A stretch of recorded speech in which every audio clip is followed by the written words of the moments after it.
సాక్ష్య జీవితం అనే ఒక అంశం గురించి ఇప్పుడు మనము ధ్యానిస్తున్నాం. కాబట్టి సాక్ష్యము అంటే మన దృష్టిలో, ఈ లోకం దృష్టిలో సాక్ష్యం అంటే ఏంటంటే, దేవుడు నాకు గొప్ప మేలు చేసిండు, నాకు దేవుడు అది ఇచ్చిండు, నాకు ఎంతో సమృద్ధి ఇచ్చిండు అని ఈ రీతిగా మనం సాక్ష్యం చెప్తాం. అవును, కరెక్టే, దేవుడు ఖచ్చితంగా మనకు అవన్నీ ఇచ్చిండు. ఎందుకంటే ఎందుకు ఈ లోకంలో దేవుడు మనం తీసుకొచ్చిండు అనేది ఒక విషయం మనకు ఒక 2 నిమిషాలు మనం అర్థం చేసుకోవాలి. దేవుడు ఈరోజు మనకి సమస్తాన్ని అనుగ్రహించిండు. మంచి ఉద్యోగం ఇచ్చిండు, మంచి ఇల్లు ఇచ్చిండు, మంచి భార్యని ఇచ్చిండు, మంచి సంఘాన్ని ఇచ్చిండు, సమస్తం దేవుడు మనకి ఇచ్చిండు. కానీ ఈరోజు ఆ సమస్తమైన విషయాన్ని మనం ఏ రీతిగా దాన్ని పంచుకుంటున్నాం? మనమంతా కూడా దేవుని కొరకు సాక్షిగా జీవించాలా. ఈ లోకంలో దేవుడు మనకి ఎందుకు సమస్తం ఇచ్చినాడు తెలుసా మీకు? పేతురు రాసిన పత్రికలో పేతురు ఒక విషయం చెప్తాడు, మీరు ఈ లోకంలో ఒక యాత్రికులుగా ఉండరని. ఒక యాత్రికులు మనం ఈ లోకంలో, ఈ యాత్ర ముగించి ఒకానొక దినము మనము ఆయన సన్నిధికి పోవాలా. ఆ ప్రయాసంలో దేవుడికి సమస్తం ఇస్తాడు, అన్ని ఇస్తాడు. ఎందుకో తెలుసా? ఎందుకు మనకి ఇస్తాడంటే, ఈ లోకంలో నువ్వు బ్రతకాల కాబట్టి, నువ్వు బ్రతకాల కాబట్టి సమస్తం ఇస్తాడు. అదే జీవితం కాదు. దేవుడు మాకు మంచి ఆశీర్వాదం ఇచ్చాడని చెప్పి మనం ఎంతగానో గొప్ప చెప్పుకుంటూ ఉంటాం. కానీ అసలైన ఆశీర్వాదం ఏదో తెలుసా మీకు? నాకు తెలుసు. ఏం తెలుసు మనకి? చూడండి, చాలా మంది నాకు దేవుడు ఆశ్రయించండి పాస్టర్ గారు అని చెప్తారు, మంచిదే. కానీ అసలైన ఆశీర్వాదం ఏందో తెలుసా? మీరు బైబిల్ చూడండి ఒకసారి, ఎవరైనా త్వరగా చదివేలుంటే అపోస్తలుల కార్యం 3వ అధ్యాయం 27వ చివరి వచ్చిన చదవండి ఎవరన్నా. ఆశీర్వాదం అనేది మీకు అక్కడ అర్థమవుతూ ఉంటుంది. కాబట్టి సాక్ష్య జీవితంలో ఎలాంటి సాక్ష్యం మనము క్రీస్తు కొరకు మనం కలిగి ఉండాలా? ముఖ్యంగా రక్షింపబడ్డ మనం అంతా కూడా. అపోస్తలుల కార్యం ఒకసారి చూడండి, ఆశీర్వాదం అంటే ఏంది? ఈ రోజు ఆశీర్వాదం అనే దాని మీద ఎంతో మంది ఆశీర్వాదంలోనే మునిగిపోతున్నారు, కానీ అసలైన ఆశీర్వాదం ఆత్మీయమైనది అనేది తెలుసుకునే స్థితిలో ఈ రోజు ఉన్నారు. ఎవరైనా చదవండి, అపోస్తలుల కార్యం 3వ అధ్యాయము చివరి వచనం. ఎవరైనా గట్టిగా చదవండి. దేవుడు తన సేవకును లేపి మీలో ప్రతి వానిని వాని దుష్టత్వం నుండి మళ్లించటం వలన మిమ్మల్ని ఆశీర్వదించుటకు ఆయనను మొదట మీ యొద్దకు పంపెనని చెప్పెను. చెప్పండి, అసలైన ఆశీర్వాదం ఏంది? బిల్డింగ్సా, కార్లా? అవి ఉంటాయి. దేవుడు ఆ విషయం బైబిల్ మాట్లాడతలేదు. ఒక మనిషి తన దుష్టత్వం నుండి, పాపపు జీవితంలో నుంచి విడుదల పొందటే అసలైన ఆశీర్వాదం. దానికి మించిన ఆశీర్వాదం ఈ లోకంలో ఏది కూడా లేదు. నువ్వు ఎన్ని కోట్లు ఉండొచ్చు, ఎంతో ధనం ఉండొచ్చు, కానీ పాపపు జీవితం నుంచి ఒక వ్యక్తి దుష్టత్వం నుంచి విడుదల పొందటమే అసలైన ఆశీర్వాదం. ఈ ఆశీర్వాదము చాలా మందికి తెలియదు. ఆశీర్వాదం అంటే ఆత్మీయమైంది, అది శారీరకమైంది కాదు. మన శరీరంగా చూస్తాం, దేవుడు చూడు ఆ సంఘాన్ని ఎంత సమృద్ధిగా ఇచ్చాడు, మ్యూజిక్ సిస్టమ్ అందేస్తాడు. అది కాదు. ఆ సంఘం ఆత్మీయంగా ఉందా? క్రీస్తు సత్యాన్ని సత్యంగా ప్రకటిస్తుందా? క్రీస్తు కొరకు సంపూర్ణంగా త్యాగం చేసుకొని ఆయన చెప్పిన ప్రతి మాట ప్రకారంగా ప్రకటిస్తుందా అనేదే అసలైన సాక్ష్యం. అందుకు ఈ సాక్ష్యం ఇచ్చే విషయంలో మనం ఏ రీతిగా ఉండాలా? మొట్టమొదట ఆదిమ సంఘం అపోస్తలులు యేసుక్రీస్తు ప్రభు కొరకు ఎలాంటి సాక్ష్యం ఇచ్చిండు? వాళ్ళ ఆత్మీయ జీవితంలో ప్రభుతో పాటు ఉన్నప్పుడు వాళ్ళ ఆత్మీయమైన జీవితం ఎట్లా ఉంది? ప్రభు ఆయన ఆరోహణం అయిపోయిన తర్వాత చివరిగా ఆయన ఒక మాట చెప్తాడు. అపోస్తలుల కార్యం 1వ అధ్యాయం 8వ వచనంలో, ఆయనను పరిశుద్ధాత్మ మీ మీదకి వచ్చినప్పుడు మీరు శక్తి నొందెదరు. ఫస్ట్ పరిశుద్ధాత్మ వచ్చినప్పుడు ఫస్ట్ ఏం జరుగుతుందంట? శక్తి వస్తుంది. అదే యేసు ప్రభు మత్తయి సువార్తలో ఒక విషయం చెప్పాడు, ఆకాశము భూమి మీద ఈ సృష్టి మీద సర్వ అధికారము నాకు ఇవ్వబడి ఉందన్నాడు. అధికారం ఇచ్చిండు అక్కడ, కానీ అధికారంతో పాటు శక్తి కూడా కావాలి. నువ్వు సాక్ష్యం ఇవ్వాలంటే నీ సాక్ష్యంలో శక్తి కనిపించాలా, దేవుని శక్తి కనిపించాలా. వాళ్ళకి దేవుడు అధికారం ఇచ్చిండు. తర్వాత ఎప్పుడైతే వాళ్ళు ఆయన ఆరోహణమైన తర్వాత ఆ యెరూషలేమును విడిచిపెట్టకుండా ఆ మేడగది మీద అపోస్తలుల 2వ అధ్యాయంలో ఎప్పుడైతే వాళ్ళు పైకి పోయి ఆ 123 మంది శిష్యులు చెప్పిన మాటకు విధేయత చూపించి ఎప్పుడైతే వాళ్ళు ఆయన కొరకు కనిపెట్టిన ఉపవాసం ఉండి, అప్పుడు దేవుని యొక్క పరిశుద్ధాత్మ అభిషేకం వాళ్ళ మీదకి దిగి వచ్చింది. ఎంతమంది దీన్ని అర్థం చేసుకోగలరు? అంతకుముందు దేవుడి కొరకు ఇచ్చిన సాక్ష్యం ఏ రీతిగా ఉంది, తర్వాత దినాలలో వాళ్ళు ఇచ్చిన సాక్ష్యం ఏ రీతిగా ఉంది. అంతకుముందు యేసు ప్రభువు ఎవరో తెలియదని వాళ్ళు ఆయన చెప్పిండ్రు, కానీ ఎప్పుడైతే వాళ్ళు అభిషేకం పొందుకున్నారో అప్పుడు వాళ్ళ టోటల్ వాళ్ళ సేవ పరిచర్యని మారిపోయింది. చూడండి, ఎందుకు ఆ రీతిగా దేవుడు చెప్తున్నాడు? ఎందుకు మనకు శక్తి అవసరం? చూడండి, చాలామంది ప్రశ్న ఏంటంటే, నేను దేవుని పరిచర్యలో ఉన్నాను కాబట్టి నేను సేవ చేస్తున్నా, పరిశుద్ధాత్మ అంటే ఏంది? ఒక వ్యక్తి అన్నాడు, అపోస్తలుడైన పౌలు, ఆ అపోస్తలుల కార్యం 14వ అధ్యాయంలో అపోలో అనే ఒక వ్యక్తి ఎంతో విద్వాంసకుడు, లేఖనాల్లో ఎంతో ప్రవీణుడైన, వాక్యం చెప్పినట్టు ఎవరైనా సరే సునాయాసంగా ప్రభుని స్వీకరించాలి, అంత గొప్ప వ్యక్తి. అలాంటి వాడు ఒకరోజు యెరూషలేములో వాక్యం చెప్తుంటే అకుల ప్రిస్కిల అనే వాళ్ళు చూసి అతను బలహీనతను గ్రహించి వాళ్ళ ఇంటికి తీసుకొచ్చి యేసు ప్రభు గురించి కొన్ని విషయాలు చెప్పిన తర్వాత మళ్ళా శిష్యుల దగ్గర పంపించినాక అక్కడ కొంతమంది వాళ్ళు కొంతగా అతను బలపరిచినారు. చివరికి అపోస్తలుల కార్యం 19వ అధ్యాయంకి వచ్చేవరకు ఒక చోట వాళ్ళంతా 12 మంది కూడుకొని ప్రార్థన చేస్తుంటే అప్పుడు పౌలు అంటున్నాడు, అయ్యలారా, యేసును విశ్వసించినప్పుడు మీరు పరిశుద్ధాత్మను పొందితిరా? చూడండి, ఇది ఒక ప్రశ్న మనకి. యేసును విశ్వసిస్తే, నువ్వు యేసు ప్రభువుని నమ్మితే నువ్వు పరిశుద్ధాత్మ పొందుకున్నావా అని ఆ వాక్యం ఆయన ఎప్పుడైతే ఆయన చెప్పిండో, పరిశుద్ధాత్ముడు అన్న సంగతే మాకు తెలియదన్నారు. పరిశుద్ధాత్ముడు అనే సంగతి మాకు తెలియదన్నారు. మరి ఎట్లా అంటే, యోహోను బాప్తిసం వల్ల పొందినాం, మారు మనసుమైన బాప్తిసం గురించి యోహోను ఇచ్చిండు.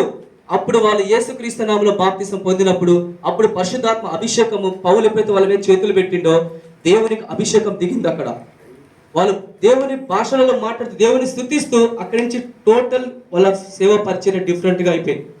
చూడండి, ఆత్మీయ జీవితంలో మనం ఉన్నప్పుడు ఒక విషయం మనం అర్థం చేసుకోవాలా. నువ్వు వ్యక్తిని చూడొద్దు ఎప్పుడు కూడా. మన బలహీనత ఏంటో తెలుసా? నువ్వు మనిషిని చూస్తావు, చూసేది వాని మనిషిని చూడొద్దు, బాహ్యాన్ని నువ్వు చూడొద్దు. దేవుని ఆత్మను, వాక్యం ఏ రీతిగా ఉందో అది చూడాలా మనం, వాక్యాన్ని చూడాలా మనం. మనిషిని చూస్తే నువ్వు ఎప్పుడు కూడా మనిషిని స్వీకరించలేవు, వాక్యాన్ని చూడాలా మనం.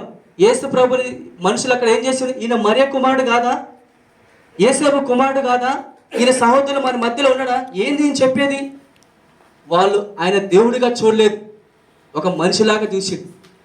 అందుకే పౌలు అంటాడు, ఇక మీదట ఏ మనిషిని మేము శరీర రీతిగా చూడమన్నాడు, ఆత్మలోనే చూడాలా. ఈ ఆత్మీయమైన విధానము మనం నేర్చుకోవాలా. అందుకే పౌలు ఆ విషయాన్ని ఎప్పుడైతే చెప్పిండో అప్పుడు టోటల్గా వాళ్ళ జీవితాలు మార్చుకొని అక్కడి నుంచి వాళ్ళ సేవా పరిచర్య ఉన్నత స్థితికి వెళ్ళింది. అయితే ఈ విషయం మనం అర్థం చేసుకోవాలా. ఎందుకంటే అందుకు చూడండి, ఒకసారి మార్కు సువార్త 16వ అధ్యాయం 17వ వచనంలో ఒకసారి మీరు గమనించండి. మార్కు సువార్త 16వ అధ్యాయం 17వ వచనంలో,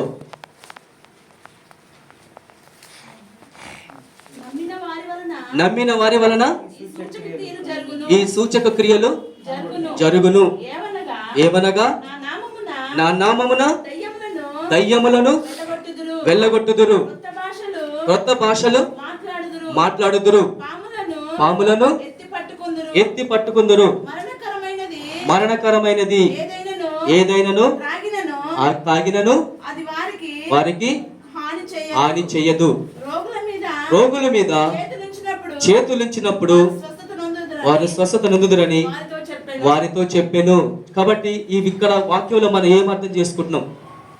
అపోస్తలులు ఎప్పుడైతే దేవుని యొక్క మాటకు విధేయత చూపించి అపోస్తలుల కార్యం మొదటి 2వ అధ్యాయంలో ఎప్పుడైతే వాళ్ళు మేడగది నుంచి కిందకి దిగి వచ్చిండ్రో మొట్టమొదట సృష్టిలో ఏవేలు ప్రవచనం దేవుడు అక్కడ జ్ఞాపకం చేసిండు. అంత్య దినములలో సర్వ శరీరుల మీద నా ఆత్మను కుమ్మరిస్తున్నాడు. కాబట్టి ఇది అంత్య దినాలు, దేవుని రాకడ దినాల్లో మనం ఉంటున్నాం. అపోస్తలులు ఆదిమ సంఘంలో ఎలాంటి కార్యాలు చేసినారు, ఏ రీతిగా ప్రభు కొరకు సాక్ష్యం ఇచ్చినారు, అలాంటి సాక్ష్యం ఈ రోజు మనం ఇవ్వగలుగుతున్నామా? అది కదా అసలైన సాక్ష్యం. అసలైన సాక్ష్యం ఏందో తెలుసా? క్రీస్తుని గురించిన సాక్ష్యము, ప్రవచన సారము.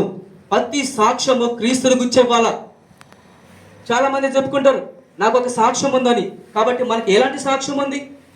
ఆ సాక్ష్యం ఎవరిచ్చి? దేవుడే ఇచ్చిండు. నీ సాక్ష్యంలో ప్రభును మహిమపరచాలా, నీ సాక్ష్యంలో ప్రభును చూపించాలా, నీ సాక్ష్యంలో అనేకులు ప్రభు తట్టుకు నడిపించాలా. అలాంటిగా సాక్ష్యం కదా మనం ఇవ్వాలా. ఈ చివరి దినాల్లో? ఈరోజు ఎలాంటి సాక్ష్యాలు మనం ఇస్తున్నాం, ఎలాంటి విధానంగా మనం చూస్తున్నాం? కాబట్టి అందుకు వారు ఎప్పుడైతే 20 చూడండి, మార్కు సువార్త 16:20 వారు బయలుదేరి వాక్యం అంతా ప్రకటించినట్ట. తర్వాత ఏం జరిగింది? ప్రభు వారికి సహకారుడై వెనువెంట జరుగుచు వచ్చిన సూచక్రియల వల్ల వాక్యమును స్థిరపరచుచుండెను. ఆమేన్, హల్లెలూయా. చూడండి, ఎప్పుడైతే వారు యేసు ప్రభు నీతో పాటు ఉన్నాడు, నీ సొంత శక్తి కానే కాదు. మనం అనుకుంటే గొప్పగా ఫీల్ అవుతూ ఉంటుంది, నేనేదో గొప్ప పని చేసామని. మనలో ఏ గొప్పతనము లేదు, ఇది ప్రభు వల్ల కలిగింది.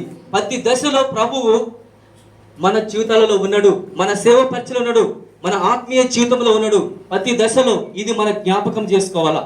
ఆ రీతిగానే చూడండి, మరి విషయంగా ఒక విషయం నేను మీద జ్ఞాపకం చేయాలనుకుంటున్నాను. ఈ సాక్ష్యం ఇచ్చే సమయంలో ఎలాంటి సాక్ష్యాలు మనం ఇస్తున్నాం? ఎప్పుడైనా సరే మనకు విషయం మనం అర్థం చేసుకోవాలా. ప్రతి దశలో దేవుని వాక్యాన్ని మనం అప్లై చేసుకోవాలా. దేవుని వాక్యం ఏ రీతిగా ఉంది, అపోస్తలులు ఏ రీతిగా సువార్త ప్రకటించినారు, వాళ్ళు ఏ రీతిగా సంఘాన్ని బలపరిచినారు, దేవుని సువార్త ఒక ఉద్యమం లాగా ఒక గొప్ప పరిచర్య చేసినారు. ప్రేమతో ఎవరిని కఠినంగా సువార్త చెప్పలే, అందరిని ప్రేమించినారు. రాళ్లతో కొట్టబడ్డారు, ఈడ్చబడ్డారు, అయినా సరే క్రీస్తుని వాళ్ళు ప్రకటించినారు. ఆ రీతిగా మనం ప్రకటించగలమా? నాకు ఆశ ఉంది. అలాంటి సువార్త పరిచర్య నేను చేయాలని నాకు ఆశ ఉంది. మీలో ఎంతమందికి ఆశ ఉంది? అపోస్తలులు చేసిన కార్యాలు నీ పరిచర్యలో, మీ సంఘం ద్వారా, మీ సేవ పరిచర్యలో జరగాలని ఎంతమందికి ఆశ చెప్పండి. ఇది చివరి దినాలు, లాస్ట్ డేస్ లో మనం ఉన్నాం. ఆయన రాకడ బహు సమీపంగా ఉంది. సైతాను వాడు విజృంభించి పనిచేస్తున్నాడు. వాడు ఎవడు మింగుదో వాడిని వెతుకుతూ ఉన్నాడు. వాడు మనుషులను పట్టక ముందే నువ్వు వారిని ప్రభు చెంతకి నడిపించాలా. ఏ రీతిగా? దావీదు రాజు చిన్నతనం ఉన్నప్పుడు ఆ గొర్రె పిల్లని సింహము నోట్లో ఉంటే దాని సింహాన్ని చీల్చి ఆ గొర్రె పిల్లను బయటికి తీసుకొచ్చింది. ఆత్మీయ దశలో మనం అర్థం చేసుకోవాలా.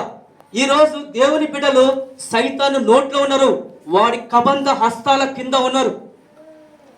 వాడితో గెలిచి ఆ గొర్రె పిల్లని ఎవరు తీసుకురాగలరు? అపోస్తలులు చేసిన పరిచర్య అది. సైతాన్ చేత, బానిసత్వం చేత, రోగాల చేత పీడింపబడ్డ వాళ్ళందరినీ స్వస్థత పరిచిన వారి సేవ పరిచయలో ఎన్నో అద్భుతాలు జరిగినాయి. ఈ లోకమే తల్లకిందులైపోయింది. అలాంటి పరిచర్య చేసే సేవకులు ఈరోజు ఉన్నారా? అలాంటి సంఘం ఈరోజు ఉన్నదా? అలాంటి సంఘం నాదెందుకు కాకూడదు, అలాంటి పరిచర్య నేను ఎందుకు చేయకూడదు అనే తీర్మానం ప్రభు కొరకు రోషం కలిగి మనము ఈ లోకంలో జీవించాలా. ఒకానొక దినం దేవుడిని లెక్కడుతాడు. ఆ మహాసింహాసనం ఎదుట కోట్ల కోట్ల దూతల ముంగట ఆయన సింహాసనం ఎదుట గ్రంథాలు ఇప్పబడతాయి. ఇంతకాలం నువ్వేం చేసినావు? ఏ రీతిగా నా కొరకు జీవించినావు? లెక్కడితే ఆ రోజు మనం ఏం చెప్పగలం? ఏ రీతిగా మనం సాక్ష్యం ఇచ్చాం? ప్రభువా నీ నామములో దయ్యాలు వెళ్ళగొట్టలేదా, రోగులు బాగా చేయలేదా, స్వస్థత పరచలేదంటే అక్రమము చేయి వారులారా మీరెవరో నాకు తెలియదు అన్నాడు. ఎందుకో తెలుసా? సేవకులు దేవుడు మాట అంటున్నాడు. అది బహు భయంకరం కదా. అది చివరికి ఏరే అవకాశం లేదు. ఇంకా క్రమాన్ని అక్రమంగా మార్చుకున్నారు. ఒకవేళ మనం అట్లా ఉండమేమో పరీక్షించుకోవాలా. దేవుని వాక్యం ఏ రీతిగా ఉందో అదే రీతిగా మనం పరీక్షించుకోవాలా. ఇది మనకు అద్దం లాంటిది దేవుని వాక్యం. ఈ అద్దంలో ప్రతి క్షణము మన పరిశీలించుకోవాలా. దేవుడు ఎవరి ద్వారా మాట్లాడవచ్చు. నీ ద్వారా నాతో మాట్లాడవచ్చు, నా ద్వారా నీతో మాట్లాడవచ్చు. దేవుడికి ఏ సంబంధం లేదు, ఏదో లేదు. ఆయన తలుసుకుంటే గాడిద ద్వారా కూడా సువార్త ప్రకటించవచ్చు. బిలామును బుద్ధి చెప్పడానికి ఏం చేసిండు? గాడిద ద్వారా మాట్లాడిండు. నేను ఒక గాడిదను అనుకో, మనిషిని చూడొద్దు ఎప్పుడు కూడా. ఈ వ్యక్తి ఏం మాట్లాడుతున్నాడు, దేవుడు ఈ వ్యక్తి ద్వారా ఏం మాట్లాడుతున్నాడు అని నువ్వు గ్రహింపు ఎప్పుడైతే నీకు వస్తుందో అప్పుడు నువ్వు శరీరాన్ని చూడు. బలహీనత మనుషులు ఈరోజు తెలుసా? శరీరాన్ని చూస్తారు, నీ ఐడెంటిటీ చూస్తావు. అవన్నీ పక్క పెట్టేలా. అది పనికిరాదు దేవుని దృష్టిలో. నీ గొప్పతనం కానే కాదు. కాబట్టి మన సువార్త పరిచర్యలో దేవుని కొరకు రోషం కలిగి మనము జీవించాలా. అపోస్తలుల బోధ ఈరోజు ఎక్కడో చెప్పండి. ఆ రోజు జరిగిన కార్యాలు ఈరోజు ఎందుకు జరుగుతున్నామంటే ఆ బోధను పక్క పెట్టేసి వీళ్ళు బోధలు ఎక్కువైపోయినాయి. మనుషులు తత్వజ్ఞానంతో సువార్త చెప్తే ఎట్లా మనుషులు రక్షణ పొందుతారు? క్రైస్తవ జీవితం అంటే ఒక యుద్ధం అని ఎంతమంది తెలుసు? పౌలు అంటున్నాడు, మీరు పోరాడేది మనుషులతో కాదు, శరీరంతో కాదు, ఆకాశ మండలంలో దురాత్మ సమూహంతో. ఎప్పుడన్నా ఆ సమూహంలో అది పోరాటం అని ఎప్పుడైనా మనం గ్రహించినవా? ఆ వాక్యం చదివి ముందుకు వెళ్ళిపోతున్నామే కానీ ఏ రోజైనా మనం గ్రహించగలుగుతున్నామా? చూడండి, అందుకే చూడండి, ప్రతి పరిచర్యలో అపోస్తులు చేసిన పరిచర్యలో దేవుని కార్యాలు జరిగినాయి. కాబట్టి రీసెంట్గా నేను మొన్న పోయిన ఆదివారం ఒక సంఘానికి వెళ్ళిన వాక్యం చెప్పని, వయసులో చాలా పెద్దవాడు, చాలా భక్తిపడు, మంచి పాస్టర్ అతని పేరు సురేష్. అయితే నేను ఆ సంఘానికి పరిచర్యకి వెళ్ళినప్పుడు ఆదివారం రోజు వాక్యం చెప్తున్నా, మన ఆత్మీయ జీవితాన్ని ఏ రీతిగా పెంపొందించుకోవాలా, నువ్వు రక్షణ పొంది ఎంతకాలమైంది, అప్పుడున్న ఆత్మీయ శక్తి, అప్పుడున్న తీవ్రత ఈ రోజు నీకు ఎంత ఉంది, అప్పుడున్న ప్రార్థన జీవితం ఈ రోజు నీకు ఎట్లా ఉంది, అప్పుడున్న ఆసక్తి సేవ పట్ల, పరిచర్య పట్ల ఎలాంటి భారం కలిగి ఉన్నావో ఈ రోజు అలాంటి భారం ఈ రోజు మనకుందా? ఆ విషయంలో నీ ఆత్మీయ జీవితాన్ని మెరుగుపరచుకోవాలా, నీ సేవ పరిచర్యలో దేవుడు కార్యాలు చేయాలా. ఎంతో మంది రోగులుతుంటారు, దయ్యాలు పట్టిన వాళ్ళు ఉంటారు, వాళ్ళందరినీ విడిపించాలంటే నీవు ఏ రీతిగా ఉండాలా అనే టాపిక్ తీసుకొని మాట్లాడుతున్నప్పుడు ఆయన చెప్తున్నాడు, దయ్యాలు ఎప్పుడు మనకు భయపడితే తెలుసా, నీ ఆత్మీయ స్థితి వాటికంటే ఒక లెవెల్గా ఉన్నప్పుడు, లేకుంటే అవి భయపడవు. అయితే ఆ పాస్టరు ఎంత బాధ అనిపించిందో నాకు. ఆయన చెప్తున్న ఆ రోజు స్టేజ్ మీద చెప్తూ ఒక వీడియో చూపిస్తూ, ఒక దయ్యం పట్టింది, ఆ వ్యక్తికి ఒక దయ్యం పట్టింది, ఒక ఆమెకి దయ్యం పడితే హైదరాబాద్ నుంచి ఆంధ్రాకి వచ్చింది. అయితే ఆ వ్యక్తి ఆ ప్రార్థన చేస్తుంటే పాస్టరు ఎంత ప్రార్థన చేస్తున్నా కూడా దయ్యం పోతలేదు. అది ఏం సవాల్ చేసింది తెలుసా? అంతమందిలో ఇప్పుడు ఈ రీతిగా ఉన్నారు, అంతమందిలో సవాల్ చేసింది ఏం తెలుసా? నువ్వు నన్ను ఏం చేయలేవు, ఏంది నీది అని అంతమంది ముందు ఆ పాస్టర్తో మాట్లాడుతుంది ఆ దయ్యం ఆమెలో ఉండి. ఆయన చెప్తుంటే ఆయన అంటాడు, ఎంతో దీనంతో నాకు ఎంతగానో సిగ్గు అనిపించింది, కానీ నేను రోషం తెచ్చుకున్నా. నేను ఎందుకు దాని మీద విజయం పొందలేనంటే యేసు చెప్పిండు, ప్రభువా మేము ఎందుకు ఆ దయ్యం వెళ్ళగొట్టలేకపోతాం అంటే, ఇలాంటివి ప్రార్థన వల్లే కానీ, ఉపవాస ప్రార్థన వల్ల కానీ దేని వల్ల సాధ్యము కాదు. నీకు అధికారం ఉంటే సరిపోదు, పవర్ నీకు ఉండాలి. అది పరిశుద్ధాత్మ శక్తి. ఆ శక్తితో నింపబడ్డ వాళ్ళు ఎలాంటి అద్భుతాలు చేసిండ్రు. చూడండి, అపోస్తుల కార్యము, నేను ముగిస్తా వాక్యం. అపోస్తుల కార్యము 8వ అధ్యాయంలో ఒక విషయం మన ప్రభువుని జ్ఞాపకం చేస్తాం. చూడండి, నా పరిచర్యలో దేవుని కార్యాలు జరగాల. దేవుని సువార్త పరిచర్యలో ఎందుకు జరగాలంటే ఆ కార్యాల వల్ల ఎంతమంది ప్రభు తట్టు ఆకర్షింపబడతారు, ఎంతమంది దేవుని తట్టు వస్తారు. ఈ దేవుడు నిజమైన దేవుడు అని. ఆ రోజు యేసు ప్రభు దగ్గరికి ఎంతమంది వచ్చారు, యూదులే రాలేదు, అనేక తెగల వాళ్ళు వచ్చినారు. అందరూ స్వస్థత పొంది ఈయన నిజంగా మెస్సయ్యనే, ఈయన దేవుని కుమారుడు, ఈయన నిజంగా దేవుడే అని సాక్ష్యం ఇచ్చినారు. కాబట్టి చూడండి, అపోస్తుల కార్యం 8వ అధ్యాయం 5వ వచనంలో ఒక విషయం, ఒక సమరయ పట్టణంలో అపోస్తలుడైన ఫిలిప్పు సువార్త ప్రకటిస్తున్నాడు. చూడండి, అక్కడ ఈరోజు ప్రతి పట్టణంలో పరిస్థితి ఎట్లా ఉంది. ఆ రోజు ఫిలిప్పు సమరయ పట్టణానికి పోకపోతే పరిస్థితి ఏ రీతిగా ఉండదు. ఒకసారి చదవండి అపోస్తుల కార్యము చూడండి. ఫిలిప్పు సమరయ పట్టణంలో క్రీస్తును వాళ్ళు ప్రకటించుచుండెను. జన సమూహములు విని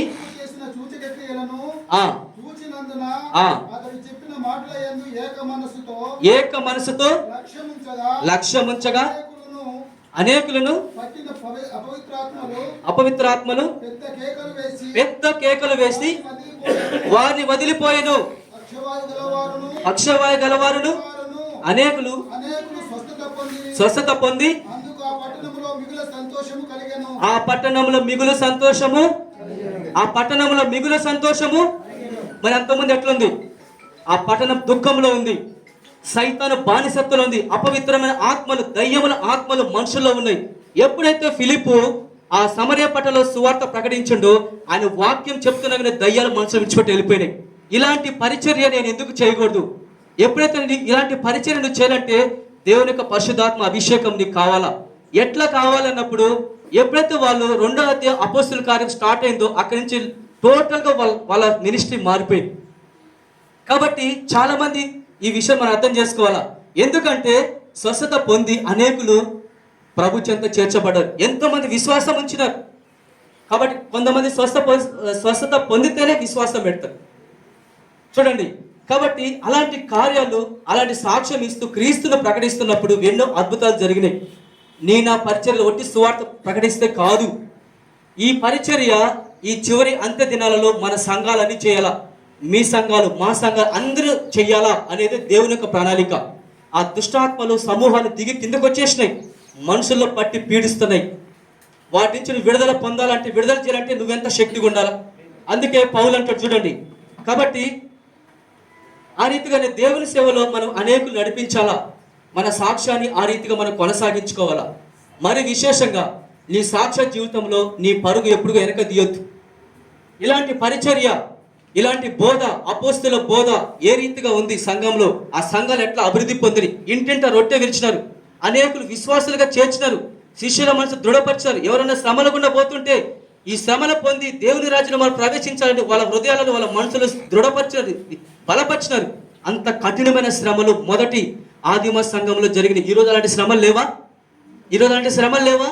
ఆ రోజు శ్రమలు ఉన్న వాళ్ళు, అంత కఠినమైన శ్రమలు వాళ్ళు పరిచయం చేస్తూ క్రీస్తును ప్రకటించినప్పుడు ఈ రోజు ఇలాంటి శ్రమలు ఉంటాయి, మనం భయపడతామా? చెప్పండి. మనం భయపడి మనం తీర్మానించుకొని మనం మౌనంగా ఉంటే ఒక్క రోజు, ఒక్క నిమిషానికి ఎన్నో ఆత్మలు వాడు కొట్టుకొని వెళ్ళిపోతాడు.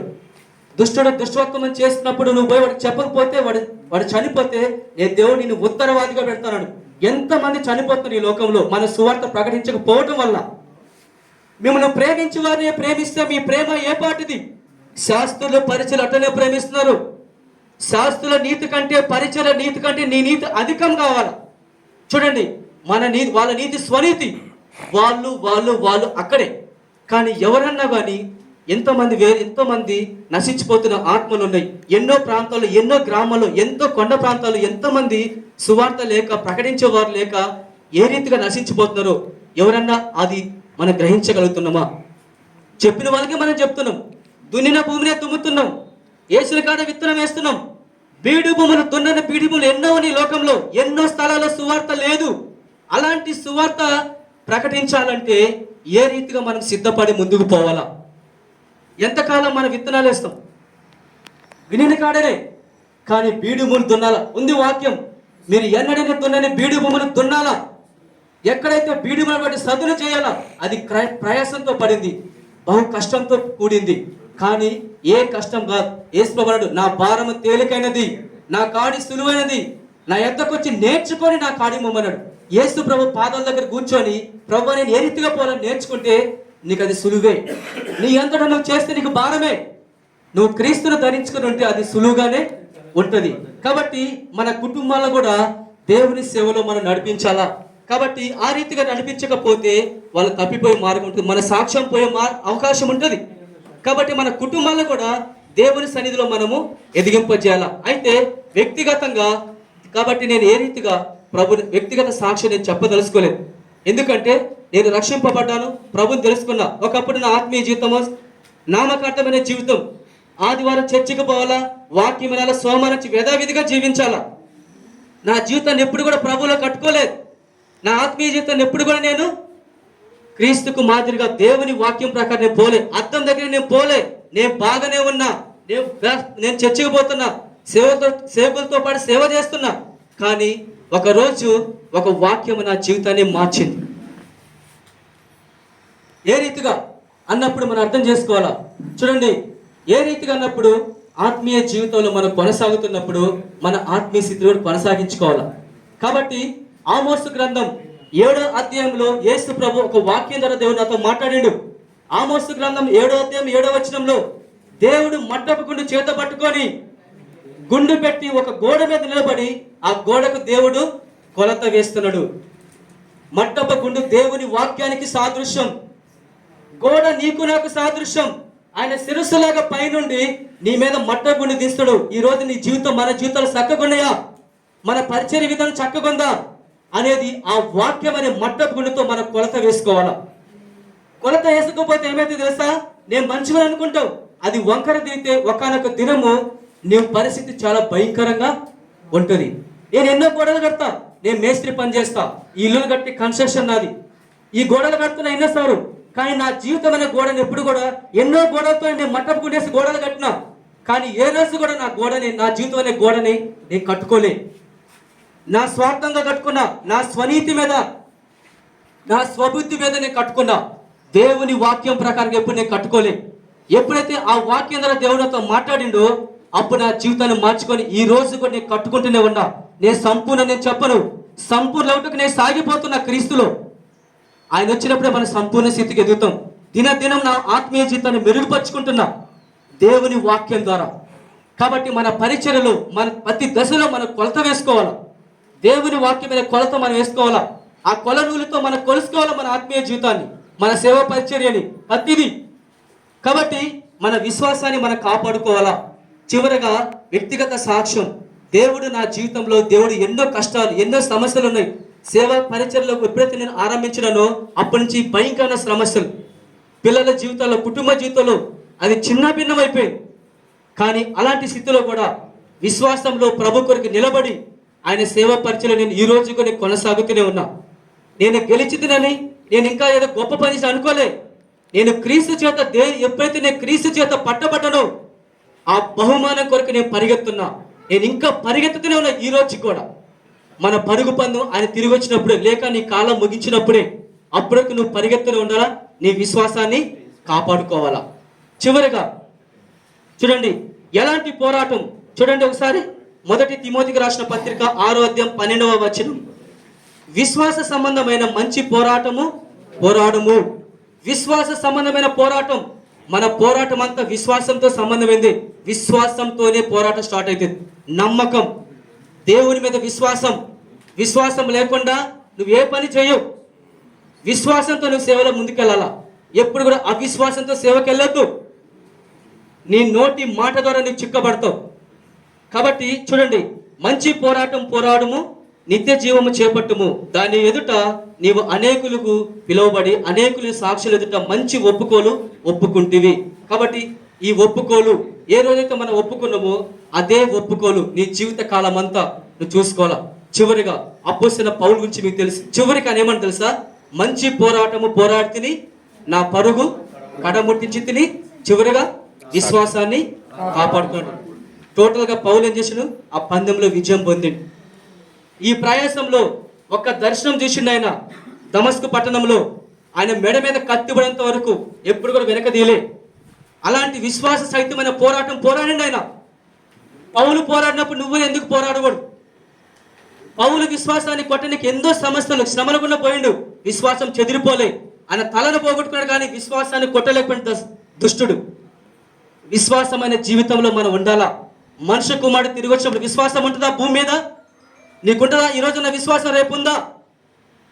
ప్రతి క్షణం మన విశ్వాసాన్ని మనం పరిశీలించుకోవాలా. సేవ పరిచర్య అంతా, క్రైస్తవ జీవితం అంతా విశ్వాసం అనే పునాది మీద కట్టబడింది. ఈ బిల్డింగ్స్ కట్టాలంటే పునాది అవసరం. ఈ పునాదులు మనం సరి చేసుకోవాలా. పునాదులు పాడైపోతే నీతిమంతులు ఏం చేస్తున్నారు? మన పునాదులు, అనేకమైన పునాదులు మనం సరి చేసే వాళ్ళలాగా ఉండాలా. నీ సేవ పరిచర్యలో నీ విశ్వాసాన్ని కాపాడుకొని చివరికి నీ వంతులో నువ్వు నిలబడాలా. ఎన్నో ఆత్మలు తీసుకొని రావాలా. పిడికల విత్తనాలు విత్తువాడు సంతోష గానములతో పనులు మోసుకొని వస్తారంట. పిడికల విత్తనాలు, ఇంత విత్తనాలు విత్తే పనులు ఎక్కడి నుంచి వచ్చినాయి? సేవ పరిచర్యలో సంఘాలు నిండాలని మనం ప్రార్థన చేస్తాం. ఎట్లా వస్తుంది పంట? విత్తనం వేస్తేనే పంట వస్తుంది. సేవ పరిచర్య చేయాలా, అనేక ప్రాంతాలు వెళ్ళాలా, సువార్త ప్రకటించాలా, కొంతమందిని ఒక గుంపులాగా తయారు చేయాలా. ఆ ఆత్మలు మీ దేవుని సన్నిధికి వస్తాయి, మీ సంఘానికి వస్తాయి. నువ్వు విత్తనం వేయకుండా నీకు పంట రాదు. నువ్వు కష్టపడి సేవ చేయకుండా ఆత్మల భారం నీకు రాదు. పౌలు ఆత్మల భారం కలిగి తన తల పోగొట్టుకున్నాడు కానీ విశ్వాసాన్ని కాపాడుకున్నాడు. విశ్వాసాన్ని కొట్టలేకపోయిన దుష్టుడు ఈరోజు విశ్వాసాన్ని సైతాను వాడికి కొట్టనికి చూస్తున్నాడు. అపనమ్మకం లాగా, క్రీస్తు ఎవరో తెలీదు, భయపడే వారిలాగా ఉన్నాం ఈరోజు. మనం అట్లా ఉండొద్దు. భయపడకుండా ధైర్యంగా క్రీస్తును ప్రకటించి అనేక ఆత్మలను ప్రభు చెంత తీసుకొని రావాలి. చివరికి జరిగేది అదే. మనం చనిపోయినాక ఏం తీసుకోం. మన క్రియలు, మనం చేసిన దేవుని పట్టున కార్యాలు అవి వస్తాయి ప్రభుతో మనతో పాటు. ఆ దినమును బహుమానం, గొప్ప కిరీటం దేవునికి ఇస్తాడు. నీకు తగిన ప్రయాసం, నీ ప్రయాసం తగిన ప్రతిఫలం ఆయన పరలోకంలో ఇస్తాడు. కాబట్టి మనం పోరాడేది మనుషులతోనే కాదు, దురాత్మ సమూహంతో. కాబట్టి ప్రార్థన జీవితం అనేది చాలా ప్రాముఖ్యమైనది క్రైస్తవ జీవితంలో. వ్యక్తిగతంగా నీకు ఒక ప్రార్థన స్థలం అంటుండాలా. వ్యక్తిగతంగా నువ్వు ప్రార్థన చేయాలా. నువ్వు ఎంత బిజీ ఉన్నాడు, సేవలు అలసిపోతారు పాస్టర్స్ మీటింగ్స్లో వేసి, కానీ ఒక టైంలో ప్రార్థన చేసుకోకుండా ఉంటావు. నువ్వు చేసిన పరిచర్య ఎంత వాడు నీ మీదకి వచ్చి భయంకరంగా నిన్ను హింసిస్తాడు. కాబట్టి ప్రార్థన జీవితం అనేది చాలా ప్రాముఖ్యమైనది. వ్యక్తిగతంగా మనకు ఒక ప్రార్థన స్థలం ఉండాలా. యేసు ప్రభు ఎంత బిజీగా ఉన్నా కానీ ఆయన ప్రార్థన చేసిండు.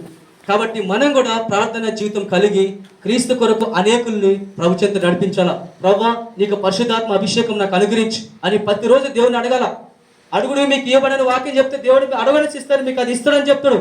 అడగమంది దాని గురించి కాదు, పరిశుద్ధాత్మను తాను అడుగువారికి మీ పరలోకపు తండ్రి పరిశుద్ధాత్మను ఎంతగానో అనుగ్రహిస్తున్న వాక్యం ఉంది.